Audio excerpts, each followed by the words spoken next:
আমি Farid Ahmed JavaScript tutorial নিয়ে আপনাদের সামনে উপস্থিত হয়েছি।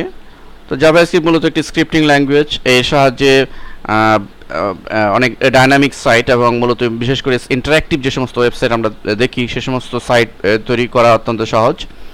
তো আমরা জানি যে ইন্টারঅ্যাক্টিভ ওয়েবসাইট তৈরির জন্য বিভিন্ন ধরনের সফটওয়্যার টুলস কম্পোনেন্ট রয়েছে।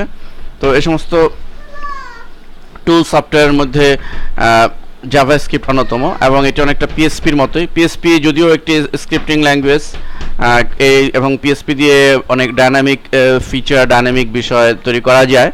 তো জাভাস্ক্রিপ্টের মাধ্যমেও ডাইনামিক অনেক ফিচার তৈরি করা যায়, কিন্তু জাভাস্ক্রিপ্টের একটা বিশেষ বৈশিষ্ট্য হচ্ছে যে এটি দ্বারা আমরা ইন্টারেক্টিভ অনেক বিষয় তৈরি করতে পারি, লাইক কোনো সাইটে স্লাইড শো তৈরি করা, ইন্টারেক্টিভিটি দেওয়া, এই সব কিছুই জাভাস্ক্রিপ্টের মাধ্যমে করা সম্ভব। তো এই জন্য আমরা এই টিউটোরিয়ালে গতানুগতিক কোনো কমান্ড, শুধুমাত্র কমান্ড না দিয়ে এর পাশাপাশি আমরা বিভিন্ন রিয়েল লাইফ প্রজেক্ট যেগুলো ইন্টারঅ্যাক্টিভ ওয়েবসাইট তৈরির জন্য প্রয়োজন হয় সে সমস্ত প্রজেক্ট দিয়ে সাজিয়েছি।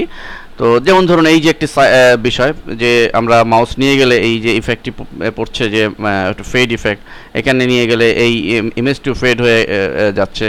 প্লাস আমরা যদি আরেকটি ফিচার দেখি, সাপোজ এটি একটি slide show, interactive slide show. দেখুন এই ছবির মধ্যে যদি আমি ক্লিক করি অটোমেটিকলি একটি স্লাইড ওপেন হচ্ছে, একটি ইমেজ ওপেন হচ্ছে। আমরা অটোতে ক্লিক করলে অটোমেটিকলি লক্ষ্য করুন যে একটি স্লাইড শো তৈরি হচ্ছে, শো হচ্ছে এবং আমরা এখানে বিভিন্ন ফিচারও রয়েছে। আমরা নেক্সটে ক্লিক করলে আমরা নেক্সট ইমেজে চলে যেতে পারবো।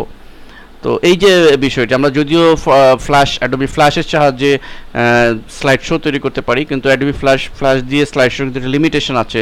সব ধরনের ব্রাউজারে সব পিসিতে এটি প্রদর্শিত হবে না, যেসব পিসিতে ফ্ল্যাশ প্লেয়ার থাকবে না সেক্ষেত্রে আবার ইনস্টল করতে হবে, একটু ইউজারদের জন্য ঝামেলাপূর্ণ বিষয় বটে। সেক্ষেত্রে জাভাস্ক্রিপ্ট কিন্তু এটি একটা বড় সুবিধা, এই যে কোনো পিসিতেই মোটামুটি এটি প্রদর্শিত হবে। তো এই জন্য এই ধরনের ইন্টারেক্টিভ স্লাইড শো বা ওয়েবসাইটের মধ্যে ইন্টারেক্টিভ বিষয় যোগ করার জন্য অনেকেরই এটি জাভাস্ক্রিপ্ট অত্যন্ত পছন্দনীয় একটি সফটওয়্যার। তো এই জাভাস্ক্রিপ্ট যে স্ক্রিপ্টিং ল্যাঙ্গুয়েজ, এটি আমরা যদি আয়ত্ত করতে পারি তাহলে আমরা আমাদের ওয়েবসাইটকে আকর্ষণীয়ভাবে ফুটিয়ে তুলতে পারবো, আমরা আমাদের ওয়েবসাইটকে ইন্টারেক্টিভ করে তুলতে পারবো। তো আসুন আমরা পরবর্তী লেসনগুলোতে বিভিন্ন প্রজেক্ট আকারে আমরা লেসনগুলো দেখব। তো আশা করি আপনারা আমাদের সাথেই থাকবেন।